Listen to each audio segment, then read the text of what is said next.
Good morning again. It's Charlotte, and I am en route to Wellington to go help some friends with some challenging horses, and I've had a lot of time on this trip to ponder different ideas. And some people say I think too much, but I think sometimes you need time to think, whether you're cleaning stalls or you're driving, or maybe you're actually good at meditating and taking that time. Hopefully I'll get better at that one day. But driving is one of my best times to think and ponder. And I wanted to share something that I got last weekend that really resonated with me and is resonating more and more as I ponder it. So last weekend I participated in a Nahshon cook clinic, and Nahshon is an incredible human being, mostly focuses on dressage, but Nahshon is not a horse show person. And one of his huge deals is you've got to sign all these things saying you won't do audio recording, you won't do any video, you won't take any pictures you can't do them of yourself or of anybody else. And I understand people have intellectual property stuff. I understand that people don't want you to use things out of context that may hurt them. And I guess I assumed that's what it was about. Well, I got an entirely different understanding of that this weekend during my sessions. So I took my sweet boy Tiny, and I've had a lot of work. I've had customers coming in. I've had some horses at the house to work on, and I haven't gotten a chance to really do much with Tiny lately, just because I've been busy. And I don't know, a month or so ago, I had some people there at the house, and we got done with their lesson, and they wanted to meet Tiny, and so I got him out, and I ended up doing some liberty with him. And I was in shock that he was doing walk, trot, canter, liberty circles better than any horse I had ever had. And I was just blown away, because Tiny had had all these troubles with his confidence, with connection. He was really kind of afraid of people and didn't want to connect. And the fact that he was so into this liberty was amazing. So I thought, well, I'll go to this clinic, and since I haven't ridden him, I'd taken him last year and done some stuff online that ended up being just such an incredible learning experience. I decided maybe I'll offer doing some liberty. And I thought that's a really ambitious goal, because Tiny's not really trained for liberty at all. I've done all my stuff, and I've taken a lot of time with him, and he just did it because it was a natural extension of the things that we've already done, not because he was taught how to do it. So anyway, I took him, and I went to do some liberty, and he did some cool liberty. But then he actually was confident enough to leave me and go investigate the environment. And I'm so happy. I had enough awareness to say, wow, this is an incredible success for Tiny. Tiny is normally so not okay in new environments, he freezes and then he can't take it. So for him to choose to investigate an environment and go away from me in an environment, and not go away from me like, ugh, you feel yucky to me, but like, hey Mom, I am getting braver. I was really thrilled. Anyway, we do that the first day. The second day, I had been so happy, so overwhelmed with joy for how well he had done. I came out the next day, and I didn't know what I wanted to do. So I said, really, I am so happy with what we did yesterday. I would love to see you, Nahshon, handle Tiny and do some stuff on the ground to teach me, show me. And Nahshon was really adamant about not doing that. He said, this horse loves you. This horse is so your horse. That would not be doing either of you a service. He said, I can coach you through some stuff, but I really feel like it would be a disservice for me to take hold of him and just do things because I could. That's not the right choice. And I was like, okay. And really a great deal of my session that day was in the head, was thinking about some things. The big thing he said to me was, don't let yourself become a sideshow act. He said, just because you can do cool things, when somebody can do cool things that maybe other people can't do or other people would like to do, it can become a trick that they want to show off and that they take out and do in front of people, and you can become a little bit of a sideshow. Or, you know, you could be the main show, the main event, but you're doing it in that case, to impress others,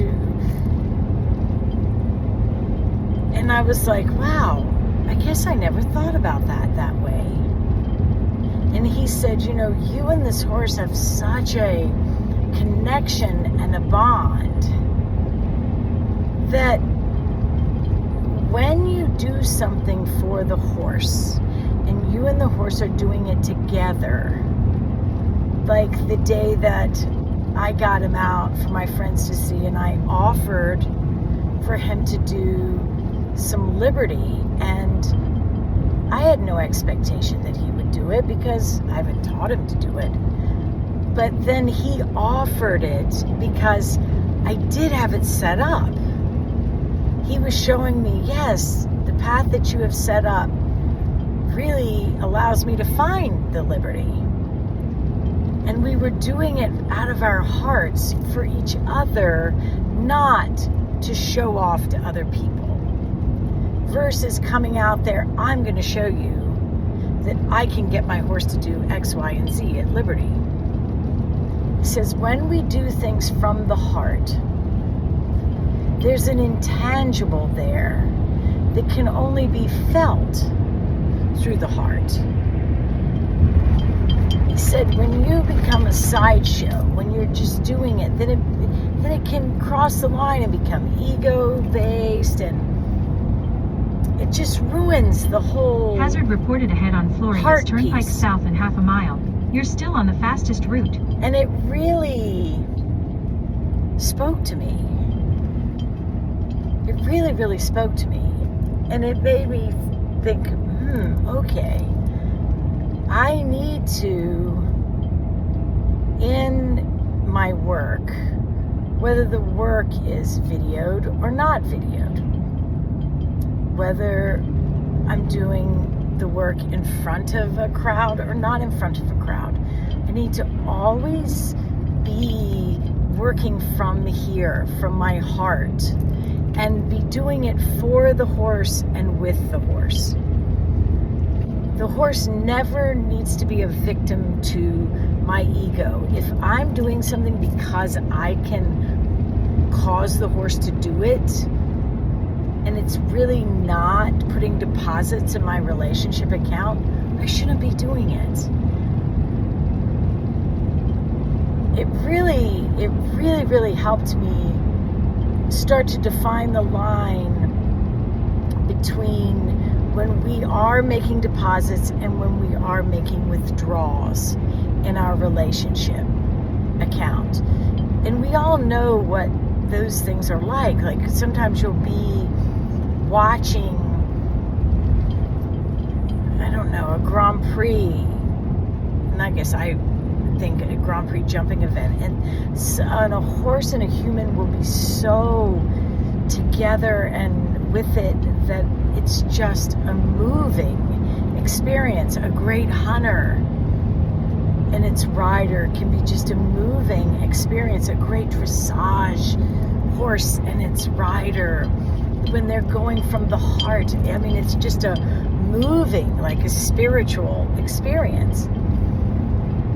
And then there are other times where things are accurate and it's done and it's very technically correct, but it's just not the same energy in that moment.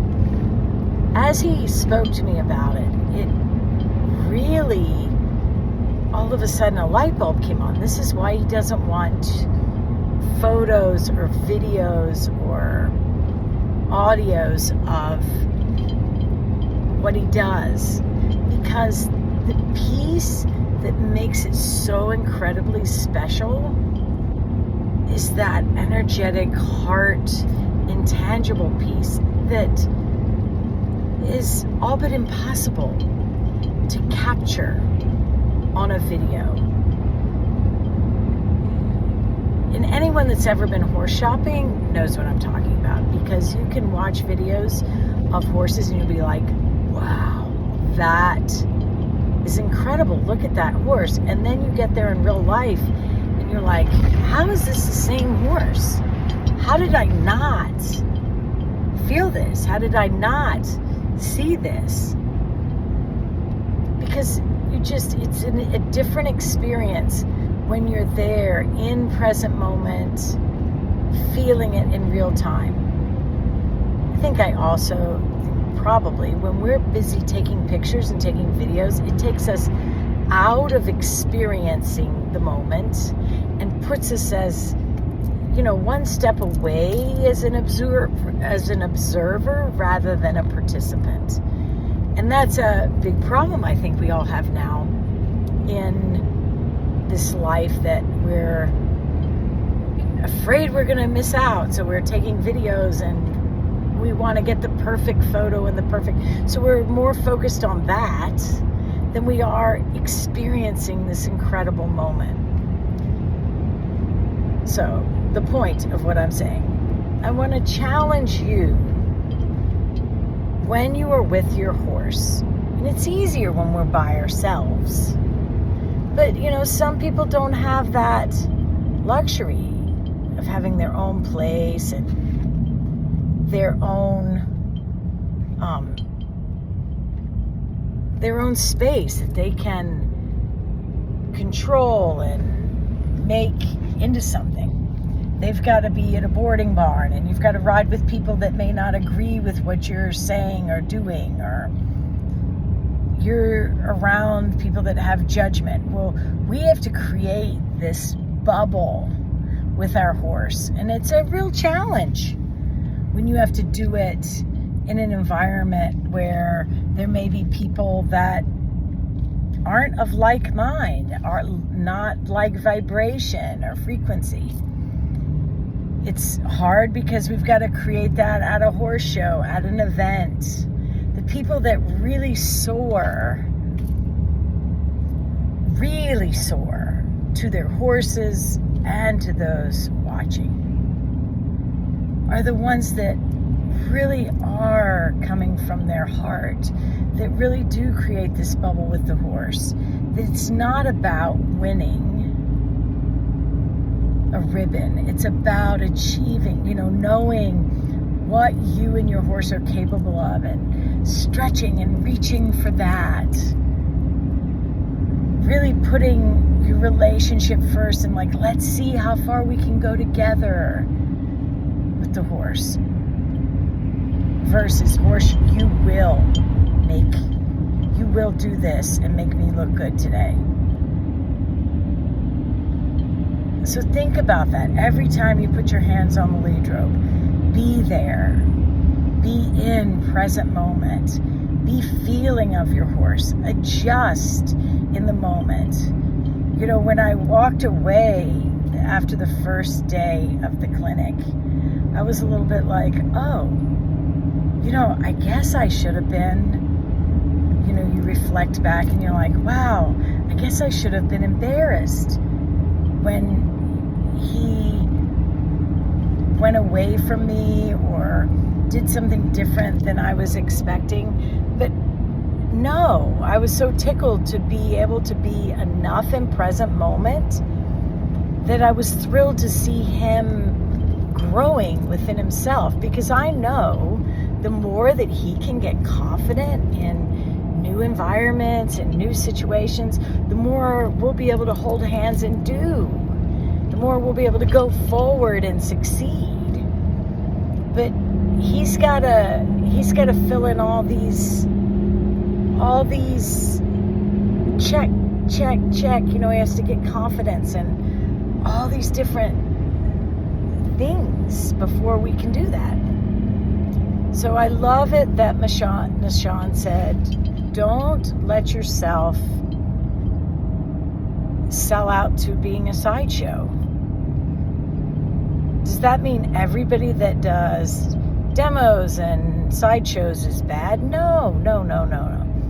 But we need to do it for the right reasons. When we choose to demo, when we choose to post a video, our heart needs to be in gratitude.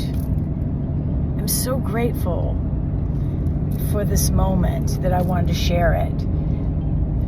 And our heart needs to be in inspiring. I am so grateful for this. I want to inspire you to be able to feel it too. I want to share this moment with my friends, not because I want to be better, but because I'm so excited this happened. So I hope you have a wonderful day. I hope you live in present moment. I hope you can be real enough to truly be grateful for each step, whether it's a little bit of a frustrating, challenging step that you get to overcome something, or a step where something finally went smoothly because you did the homework. So have a beautiful day. I love you. I hope that it all goes well. And we'll talk to you later.